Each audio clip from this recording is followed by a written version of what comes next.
আজকে আমি খুব সহজেই চিংড়ি মাছ কিভাবে ছাড়াতে হয়, খুব ইজি প্রসেস আপনাদের সঙ্গে শেয়ার করতে চলেছি।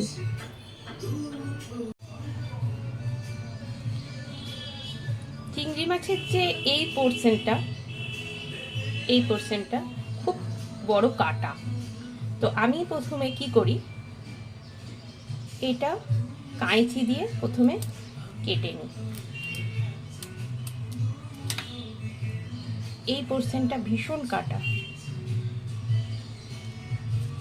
তারপরে মুখের কাছটা আমি এরকম করে কেটে নিলাম।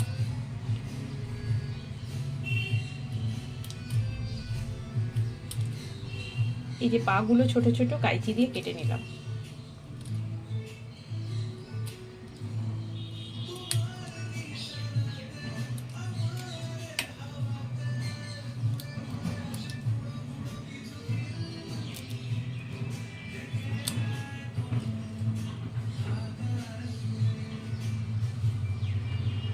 তাহলে এই পোর্শনটা বের করতে গেলে আমার কাঁটাটা লাগবে না, যদি আমি কাঁটাটা আগেই বের করে নিই, মানে কেটে নিই।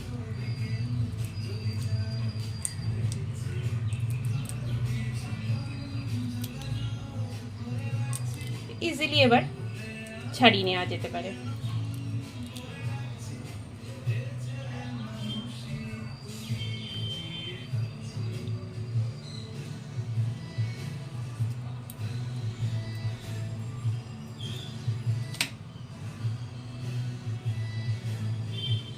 আর এই যে এই অংশটা বের করে নিতে হয়। আর আমি একটু পেছন দিকে, মানে চিংড়ি মাছের পেছনটায় একটু আমি রাখার চেষ্টা করি, কিন্তু এটা পুরোটাই বেরিয়ে গেল। তাহলে একটু খাওয়ার সময় কচমচ আওয়াজ হয়। Easily complete. ইজিলি আমার সমস্ত চিংড়ি মাছ কাটা হয়ে গেছে, তাদের খোসা অলরেডি ছাড়ানো হয়ে গেছে।